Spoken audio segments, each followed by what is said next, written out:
Hey guys, Pedro here to tell you about the latest from SETYØURSAILS, Bad Blood, out April 12th on Napalm Records.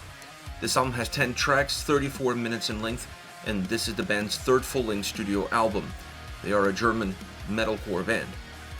And as far as the design is concerned, this album is both balanced and dynamic, but I feel like that's just a result of the length of the record and the style of sound and song structures that they created for this specific release. So when you look at the overall experience of listening to this album, it comes across the same way as a live set. It has that atmosphere, it has that vibe, and it definitely has that energy, which I think it's perfect for a band like this to create a design, to create a record that really represents well what it means to go to one of their shows. I get that vibe. I've never been to one of their shows, but the way this album comes across really reflects what a live set, what the energy of a live set should be all about.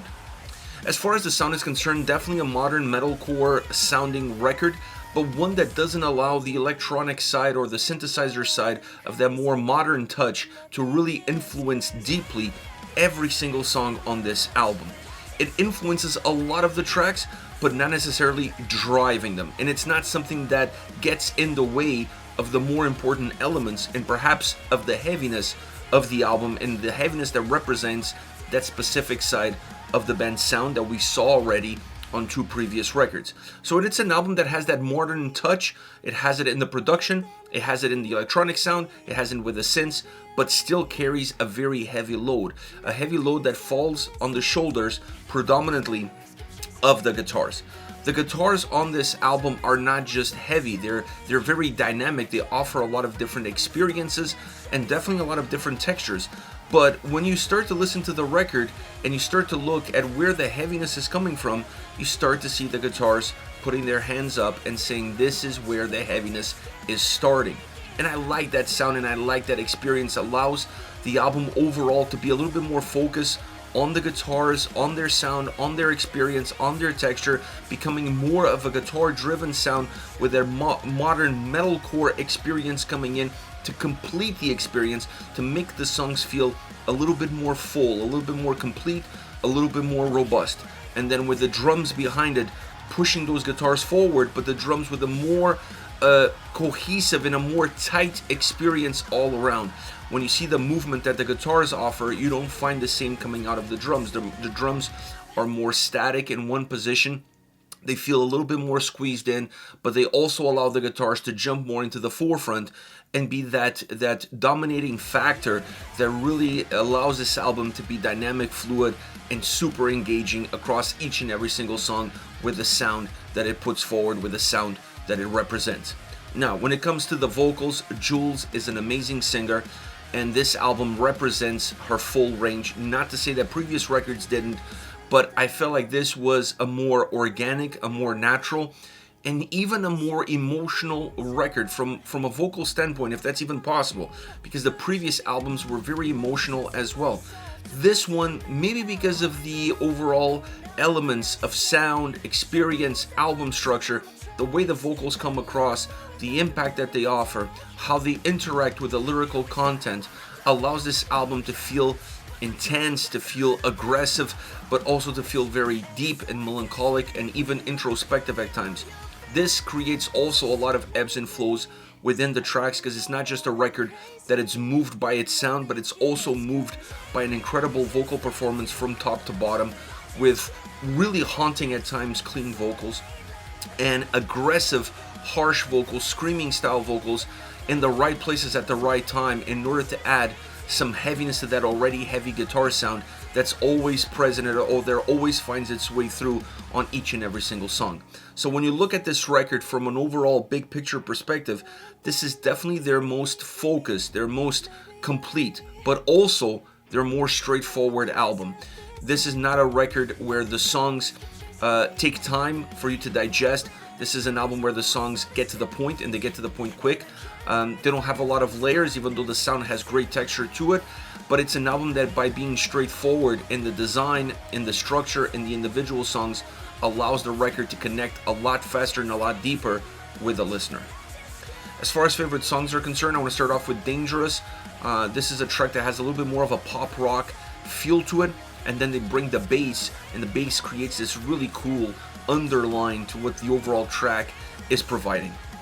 The electronic sound adds to the experience. It creates these nice nuances into the overall sound experience that makes the track feel a little bit more complete, a little bit more robust, a little bit more together. It doesn't feel as naked, and it adds some size to it and makes the song feel, like I said, more complete around all of its parts. Now, once this track hits the chorus also has a little bit of a pop rock feel because it's very catchy, it's very hooky, both musically and vocally, and injects a lot of energy into the track itself, bringing in heavier sound and heavier vocals to closing off the track puts an exclamation mark into the song. It's a song that's very dynamic as it moves, has that really cool pop rock chorus that goes with the overall pop rock feel of the song, and then having that heaviness at the end allows you to see or it allows the track to connect with other songs, because every track on this album always finds a way to that heaviness, and this one is no different regardless of how it started. Next we have In My Head, a song that it's constantly jolting the listener. It's not a track that allows the listener to feel comfortable, that allows you to feel like there's going to be a long period of time or even a defined stretch of time where you can get comfortable in terms of what's coming around the corner. This is a track that has this Jekyll and Hyde persona to it, both musically and vocally, and it's constantly switching between one and the other. It has this ability to feel really calm, but then also feel very explosive, then feel very calm, then feel very explosive. It has that sort of constant up and down movement. It's not even a roller coaster ride. It's just constant jolts that it offers when you start to navigate through this track. Now, the song has great vocals. Those jolts do not affect the vocal texture and the vocal melody that adds power, that adds this really cool rapping around the way the song is put together. And then when you get to the chorus and you have the clean vocals with the harsh vocals underneath, you're not only adding volume, you're not only creating width as far as the vocal performance is concerned, you're also bringing elements of the experience of the song, of having those constant jolts of more melodic, more heavy, more melodic, more heavy. You're bringing that sort of experience, that underlining experience into the chorus, and now you're injecting them both together at the same time, but not necessarily musically. You're doing it vocally, which creates a very unique chorus and creates a very unique experience within a song that overall has a lot of uniquenesses to it. And I think that represents a song extremely well, because you're creating a song that has two different momentums, but the two different momentums are definitely tied into one another by using different components to tying them up. So great track from that perspective. It's a really interesting song, and the lyrical content and the vocal performance behind it also brings that more melancholic, that more introspective approach to it, and that's where you see that more personal touch coming through, not only the vocals, the lyrics, but the emotion that they carry. Last but not least, Heart Attack. Great synth sound on this track, infusing that more modern metalcore experience and allowing that to be a little bit of the DNA that defines the track.